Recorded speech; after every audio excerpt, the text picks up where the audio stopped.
Hello and welcome to the Athletic Soccer Show's World Cup post-game. We're here talking about the US qualifying for the round of 16 at the World Cup alongside England from Group B tonight. I'm Jack Collins and I'll be your host. And joining me is the wonderful Christine Cupo. How are you doing, Christine? What have we just lived through? What have we just lived through? I am still buzzing, but also a little bit is just a relief. I was so riddled with panic and anxiety earlier today, which I think seems to have been a bit warranted. But we can all finally exhale a little bit. I Yeah. feel like, you know what? Like football is drugs, soccer is drugs. I don't. It's there's no better high than this, but obviously favorable outcome for the US. So here we are. Happy to be back with you, Jack. It's the breathing afterwards, right? It's the kind of like, Right? whoa, we've got to We just all have need a to start couple of yoga. minutes. We need to Yeah. practice our breathing and meditation skills.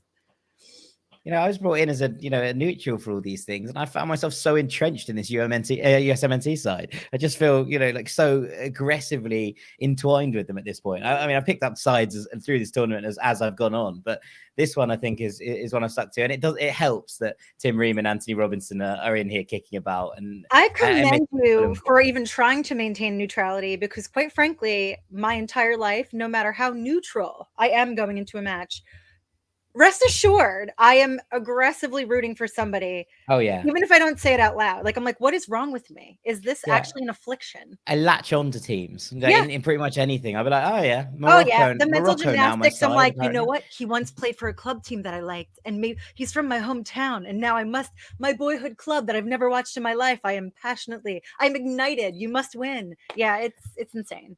Yeah, None of I us are mean, well. no, none of us are well. This sport has its ups and downs, but an up tonight, and I think one that we'll enjoy talking about. We'll start with this US game against Iran, 1-0 to the USA, but could and probably should have been more in this first half. A couple of really, really good opportunities squandered by the US, a real half of dominance. And look, we'll come on to the fact that it was another game of two halves in some ways, like the Wales game. We'll come on to the fact that there were these kind of changes in the second half that maybe made things a little bit harder than perhaps they needed to be. But let's just take this first half as a solo period to begin with. It was brilliant, Christine. I was so impressed with the group performance. Not even, I mean, obviously leaps and bounds. I'm still completely in adoration of Anthony Robinson's performances. Tyler Adams, again, he is everywhere. He is so smart in just picking out where the balls are going, how they're playing through. We were much better of a collection for even shots. The first one came 10 minutes mark. Drastically improved from the prior two. Had 6 shots that were reasonably on goal by the 30th minute, I think, in this match, Yeah. which compelling evidence to suggest that they may actually know what they're doing. It was pleasing. I really defensively ball movement. Dest obviously on the other side. I think an equal performance to sort of acting as that pseudo winger as Robinson on the other side. Very, very effective. I think we saw a lot more sort of personality, dominance out of McKennie, some of those balls through. Like, I was so happy that you start to get a little bit panicky. Like, is this our evolution? Is this the US men's team emerging? Or are they just toying with my emotions and we're going to have that fallout where there's sort of a heartbreak, upset of some sort but I don't know. I was riding high through the first half for sure. I think there was lots to like, right? And it's easy to ride high on a performance like that because there was very little kickback. And I think if we got to half time and it had been 0-0, then maybe you look at that and go, oh, is this another opportunity squandered in that we've been completely dominant? And then kind of got those strange feelings that you're looking at it and going, oh, are we going to throw this away having been so excellent in the first half? So when the goal went in, it did feel like a massive relief, I think, in so many ways. Just It to be was, like, but how damn. bittersweet to have it happen at the risk of Pulisic. It's very our luck as a US men's side that, you finally get that goal, which, yeah, we needed somebody to make that run and go straight through. Obviously we don't know what's going on yet with Christian's abdomen. Hopefully he's okay.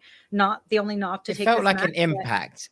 It felt it like an was. impact And injury, which honestly, does I usually. felt it because I have actually, even more recently, which is a terrible thing to admit as an adult that plays in a co-ed league, taken a significant knee to a similar area off of a back post. And I almost couldn't wear pants for the following 5 days. I was so deeply bruised. I'm not even remotely kidding. So, I mean, sympathies to him, but I think it's going to be a rest, which probably not going to see him starting on Saturday now. My best guess, right? Saturday is the next. Sheesh, I haven't even looked up far ahead now. Saturday afternoon. They keep rolling now. That's the Yeah. thing. It doesn't rest. It doesn't rest. But Oh, look, it's one of those. Look, the big decision I think before kickoff that everyone was talking about was Cameron Carter-Vickers coming in to this defensive line. only big Now, change, right? the only big change. I mean, obviously Josh Sargent came back in as well, but that was the Sargent one not that as much of a surprise as Cameron Carter-Vickers. I think I probably am not in the minority with those who do not regularly watch his club play in saying that I had reservations. I thought that the better decision would have been to stick with what we had the past 2 matches at least, a little bit more solidity in the back. Was worried about some of those things. But I mean, Berhalter, even in pre, had said, he's more used to these teams that sit deep and that like heavy countering opponent. And so he had given him his blessing, which again, I haven't watched his club play as often as you have, Jack, to even chime in there. I just sort of resolved myself to sit back, locked in, and watch to see what he had to offer. And I was wildly impressed. I mean, this is it, right? So Celtic are always ball dominant in pretty much every game they play domestically, at the very least. Less obviously in Europe, but I think we've seen him really evolve and take that step at Celtic that maybe people weren't sure that he could make. There's a couple of loan spells out from Spurs. It was one of those question marks over whether he was going to make that jump to the big time or not. And I really did think that it was a risk that Celtic took, and it's been a risk that's paid off. He's been really, really impressive. Yeah, I think that despite what many would probably shout from the rooftops, Greg has made a lot of very calculated risks in terms of what he's been willing to try to push forward. And I think that CCV is one of those. And I think he paid off. I think left that, maybe last dash, and I don't want to jump too far ahead into the second half yet, fairly unblemished. He's got my signature on the line in terms of faith in him as a defender going forward for this side. Yeah, well, we have a comment from this. Ty Wagner said, Greg got the big things right. It might be Wagner. I do apologize, actually. Greg got the big things right and the small things wrong. Game plan was right. Starting CCV was right. 5 back line at the end was right. Haji Wright was wrong. Shaq Moore was wrong. Pray for health. And I feel like this echoes quite a lot of your concerns before we just came on air, Christine. Yeah, I had my little U.S. men's national team Festivus prior to Jack and I jumping on. I think that I do feel similarly. I think where I perhaps differ, I wasn't as, I would say, excited about seeing the shift to the back 5 as quickly as we had. And I understand the decision because with the way that these matches have been played, you don't really know that you're subbing on for potentially a 20-minute stint rather than say like a 10 to 12 minute. That I would have been okay with closing out the match. I think that the US having done that, Iran had shown its teeth. They were still ready to go, for that additional, 100-minute match that is now becoming far more likely to be the norm than the outlier in this tournament.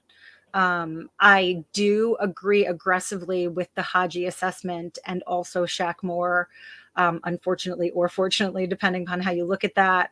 I think that Shaq Moore now over 2 matches has shown to be a little bit of a liability that I'm not comfortable with. I would much rather see Yedlin.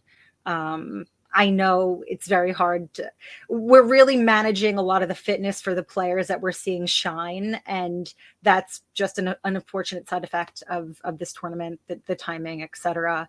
Same thing with McKennie. He wasn't healthy leaving Juventus with a quad injury. He's absolutely shined and blown a lot of criticisms out of the water, which I mean, he's always my dude. I'm not going to even pretend to have I don't think you a need to be completely defended. unblemished opinion of him, but like objectively, beautiful ball movement today.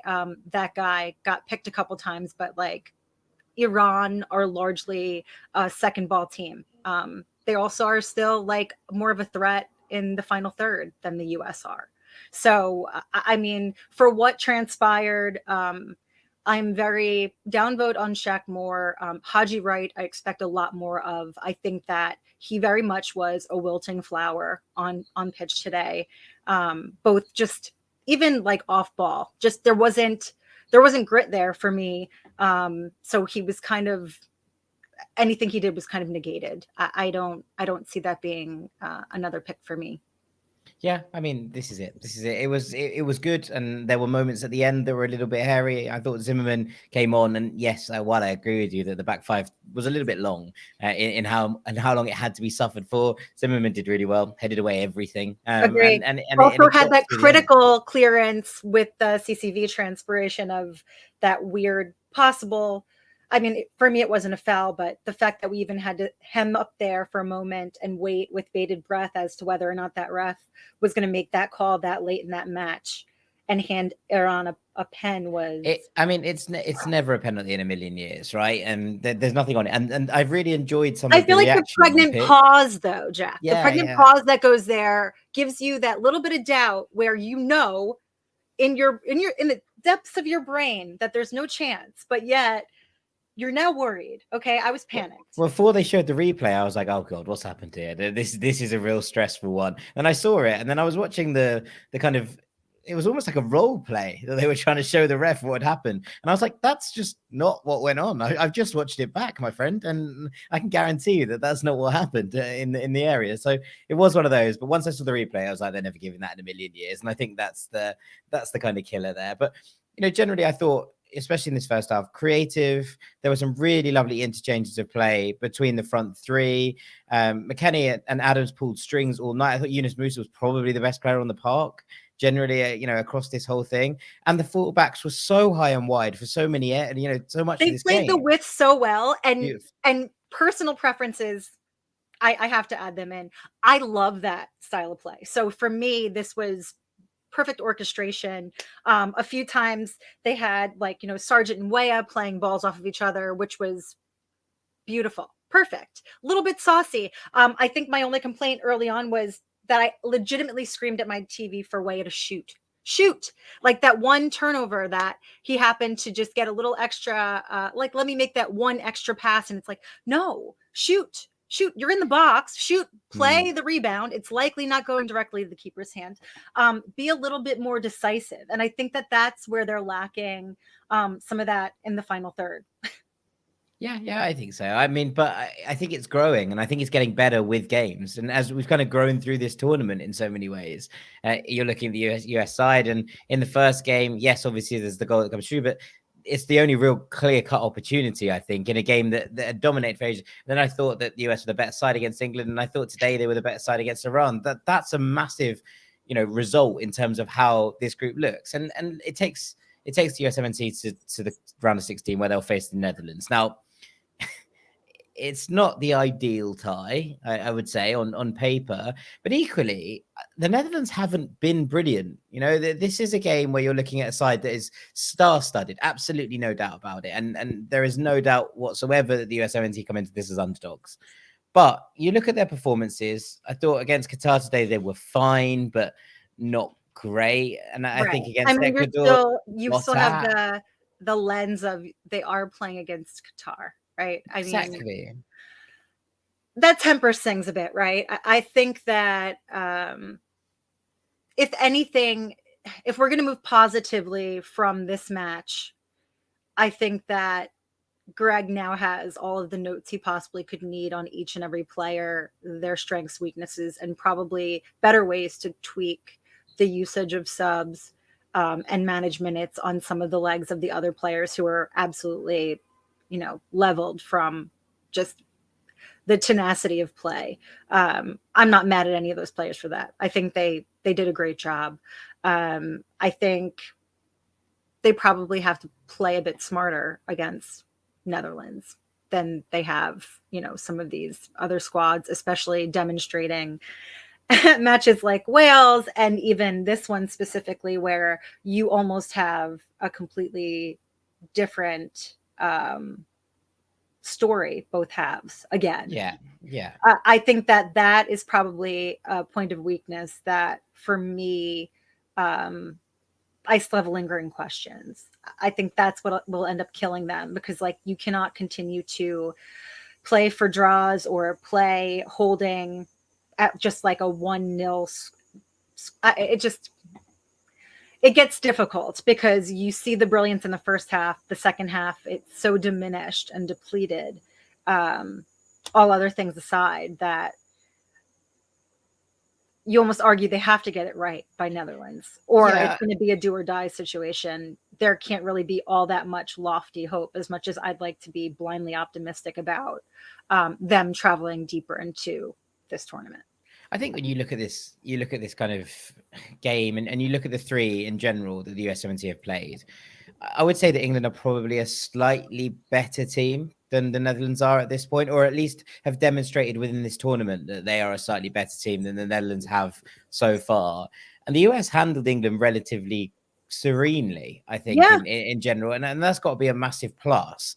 And you go into this game and you go, right, well, where are they going to attack? They're going to go down that right hand side. That's fine. It's going to be another battle there for Anthony Robinson, and that's going to be interesting. And there's moments. I think Cody Hakpo has scored 3 wonderful goals in this tournament, but hasn't done all that much else. And I think maybe the fact that he scored some wonderful goals is highlighting a little bit of the fact that you're like, he's not actually playing all that well. He's just scoring good goals. Memphis has been off the pace, obviously coming back from an injury.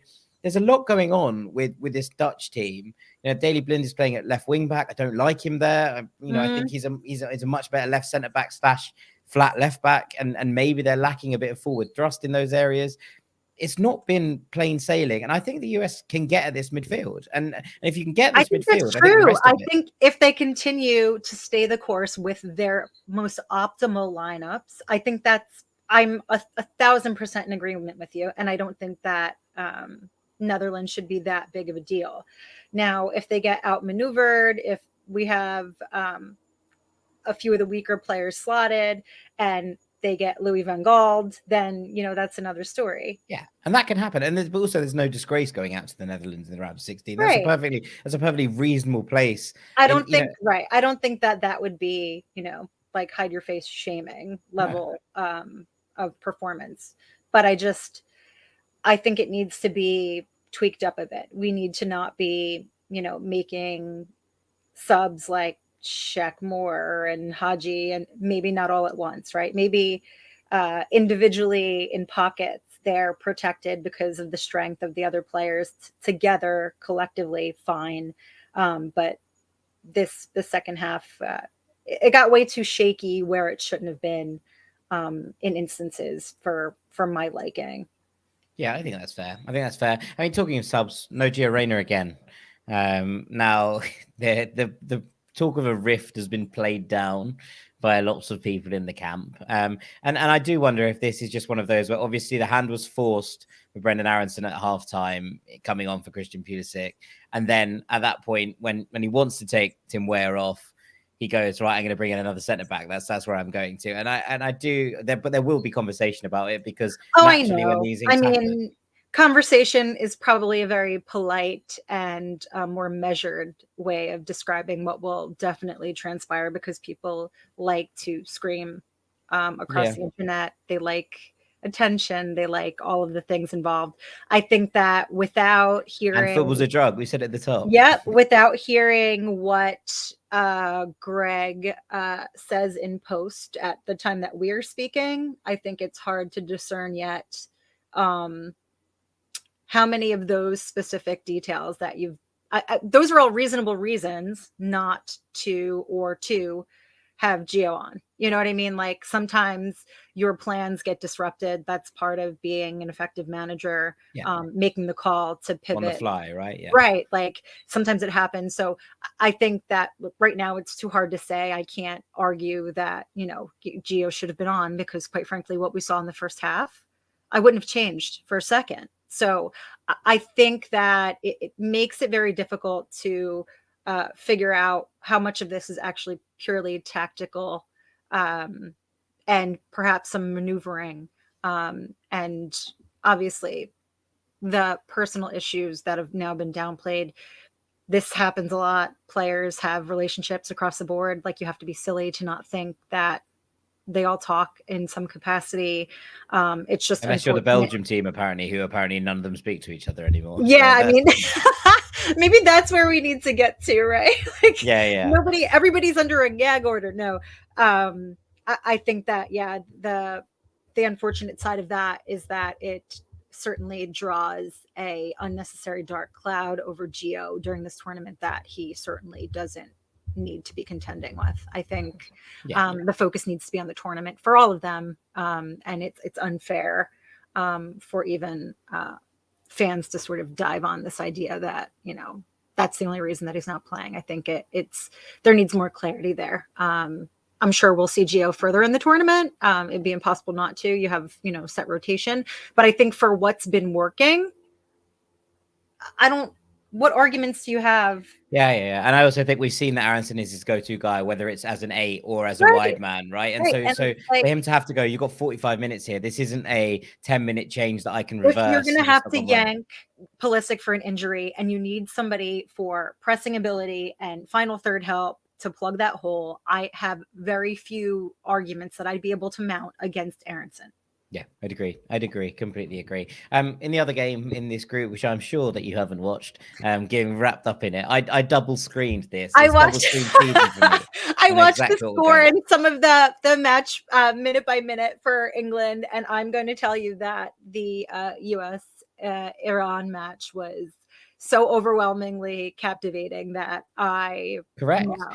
No, this was very much the second screen. So I mean, the vague logistics are that Wales weren't very good, and in England kind of cruised past them. Once they got the first, it all opened up. 2 goals in 2 minutes. Marcus Rashford scored a wonderful free kick, and then scored a second for the third goal for England, which was a really nice run down the side, cut back inside and scored with his left foot. That's a rarity. Keep that one in the bank.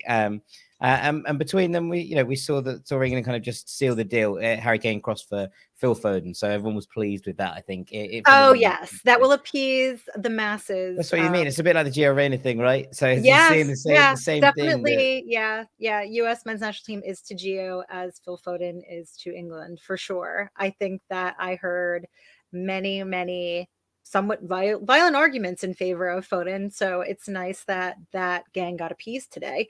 Overall, what do you think based on what you watched? Because I cannot even opine. Going forward, do you think that England look solid?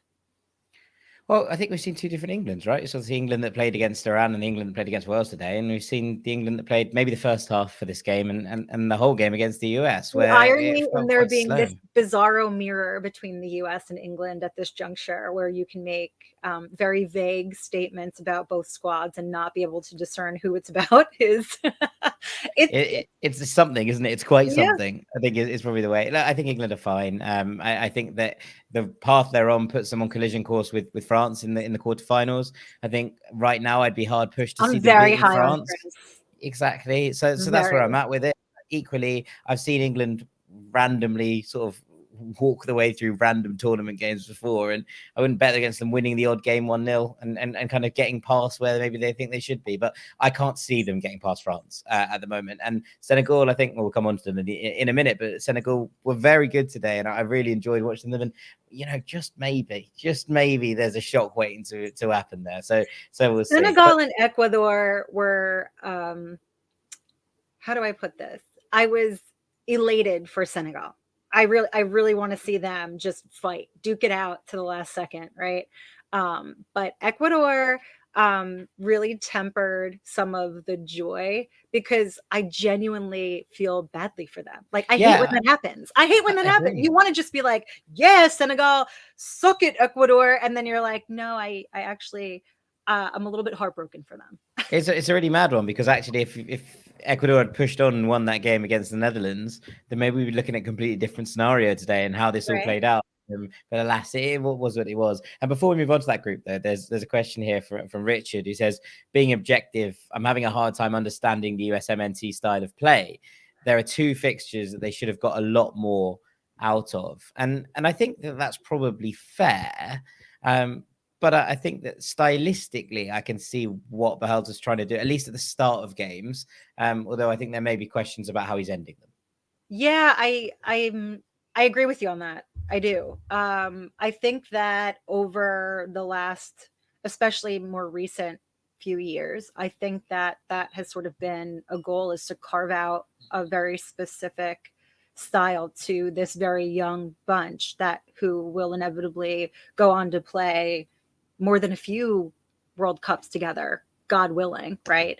I think that he's gotten most of it right. I think that some of it, I also think that a lot of people that probably watch, probably more like European play, are probably frustrated with him, in that they want to see that one true striker emerge for the squad. And like, that doesn't happen to be a component of the style that they're playing in.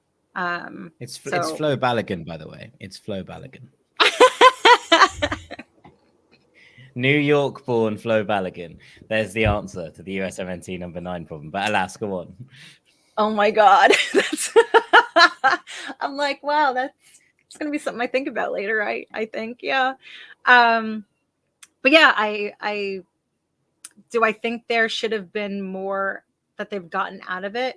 Yeah. But like, again, like Iran at least like has better chances on paper in terms of finishing than the US do. So when you're playing sides that are formed like that, I mean, and Iran aren't the pushover that I think that people thought they were. Like, no. Taremi is like Porto forward. Like he's good. He wasn't going to quit hammering. There's a lot of other Iranian players. Poor Leganji, that's like very good at hold up play and things like that. Like the sum of their parts. And yeah, like you can argue Wales, but again, like I think that some of that is in fact like our US men's national team deficiency in being able to, there's evident strong sides and weak sides. They still are working through that. I also think when you look at the Wales game, Wales got it right second half, right? They saw where the game was being won. What happened with the US team, which is ideal if you're Wales. But also I think that they were like, we're losing this midfield battle, let's go long. Let's get the big man up top and see if we can stick it to them that way, and it worked. And therefore you've got to give some credit to Robert Page, and to be honest, he's made a lot of bad tactical decisions as well. That was a very good one, and it shifted the game momentum in their favor. I think when you look at today's game, it was there to be put away in the first half, and maybe there was something to be said for coming out second half 15 minutes and hammering it and then coming into the shell, rather than just letting the game come on top of you. But equally, there's an element of that where the US have gone 1-0 up twice, and in both second halves have then sat back on that lead and gone, right, we can defend this. And maybe there's the question mark to be had there. If you do that against a stronger side, are you going to get punished?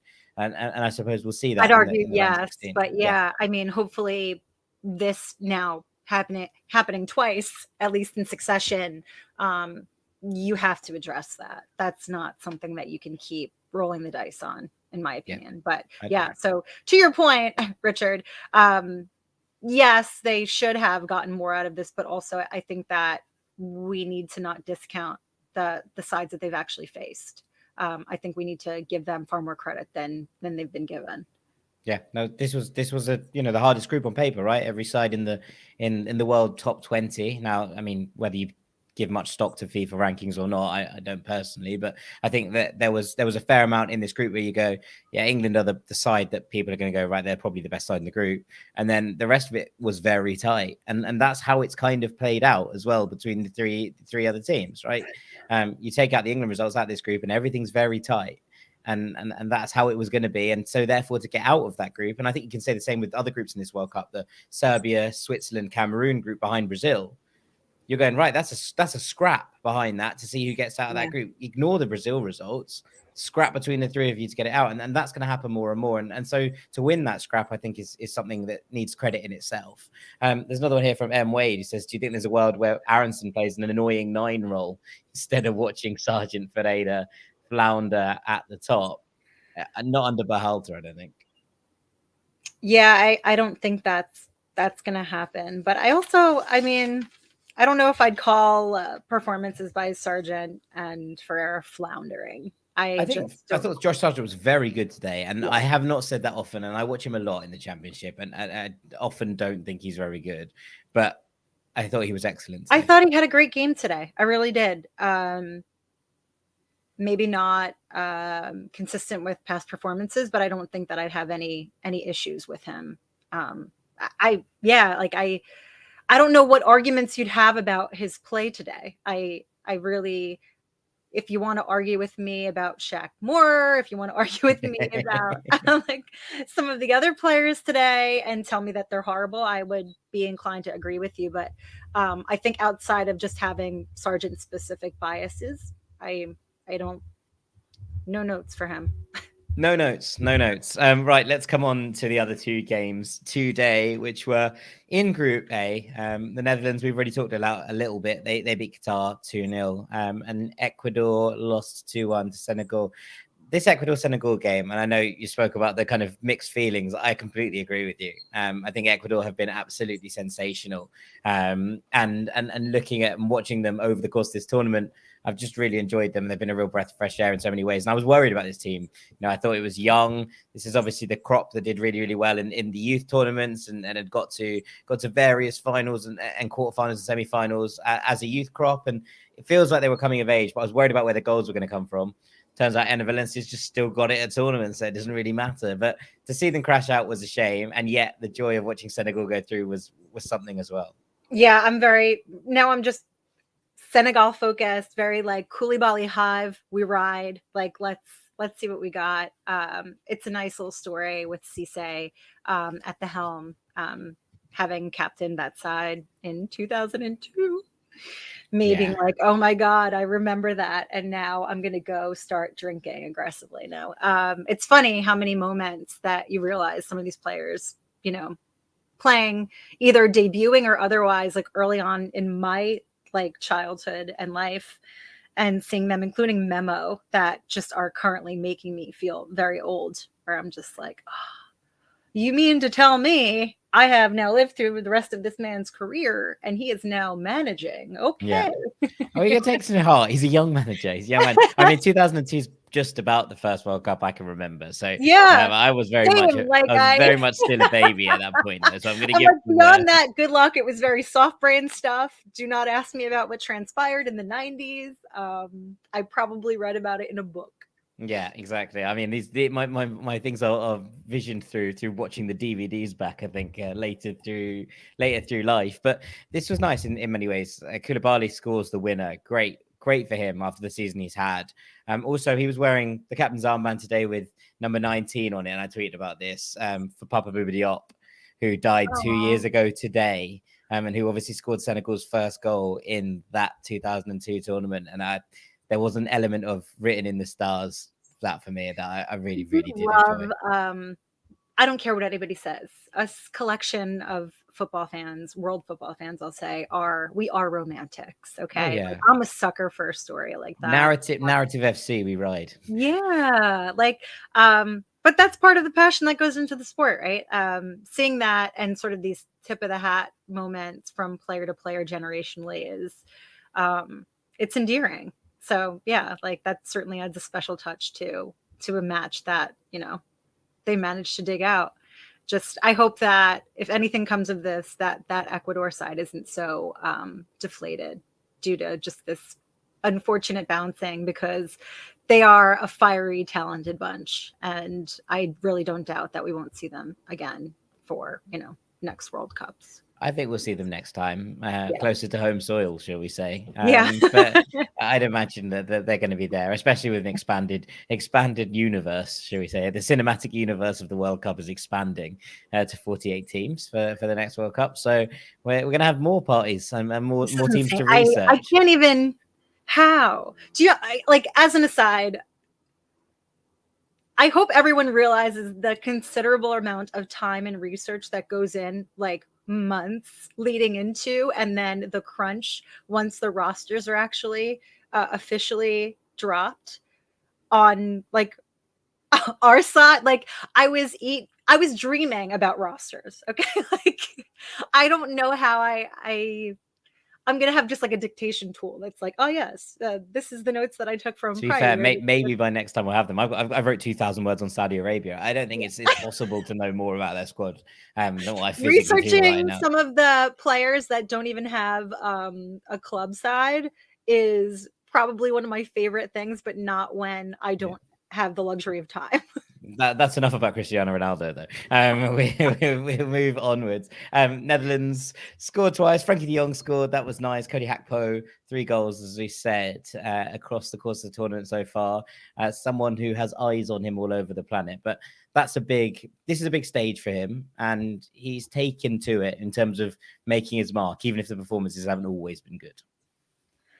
Yeah, I feel like you're always going to get players, that shine, that know that they have multiple eyes on, and this is their best possible showcase they can provide. And then I think there's similar ilk that end up, floundering in here that look pretty poor and do their worst case of PR historically, especially for audiences where, you are just like that Olympic watching, World Cup watcher kind of gang that are like, that player's terrible. And it's like, no. I promise. And you're like, do I go on, assume defensive maneuvers, roll tape? Like it's interesting. I think it's gonna be very interesting to see what happens to Cody Gakpo after this. So we shall see. But I think with that, Christy, we'll probably look about calling it a day. I mean, I'm just going to ask you your final thoughts on the US and what that was today, because it felt like a white knuckle ride, I suppose, for the last 20 minutes or so. But generally, a really impressive performance, one which you can take lots from. All in, I feel positive. Not just based on today's performance, but the collection of them that we've seen now. I think it's safe to say that we know who's capable of handling the workload, where we need to make some adjustments, what needs to be fortified going forward. But it's good that we haven't, seen anything that would essentially count them out going forward. They deserved the win today. Could there have been more goals that, people would be salivating over? Of course, we like goals. They're fun. They're joy. Like 3-3-4-0. Yeah, it right? also Like take the edge off the end of the game. As much as you can have an appreciation for a perfectly tactically neutralized match of a 0-0, you want to see goals. I think that I would like to see them be a little bit more dominant, or at least maintain some of that grit that we see now, more likely in the first half than the second half. And hopefully, in terms of the subbing and whatnot, we get more of a rhythm and sense of, maybe we're making these substitutions, we're making these calls to drop more defensively too early based on the added time. And I think that that's been a giant wrench in some of these wheels, honestly. But I think as they start to gain that momentum and understanding for what does happen, feel good. Yeah, I agree. And I'd just like to point out before we go that the Hoover Dam, as I'm calling them, of Cameron Carter-Vickers and Tim Ream, conceded 0 goals as a partnership. I tweeted this before the tournament started. If they started together, they wouldn't concede. So here we go. They deserve those flowers. They do. They really, really do. There we have it, the Hoover Dam. There you have a name for them to take with you for today. But that's all from us. Thank you so much for watching today. Thank you so much to Miss Christine Cupo for joining me. Thank you so much, Jack. As always, a 10 out of 10 perfectly good time with you. It's been a real pleasure. A real pleasure. And we get more of these because the US are through to the round of 16. And I got my gift shirt in the back there that is perfectly obnoxious to temper all of my more, I think, measured opinions. Indeed. I've been Jack Collins. Thank you so much for watching and listening to the Athletic Soccer Show's World Cup post game, and we'll see you tomorrow.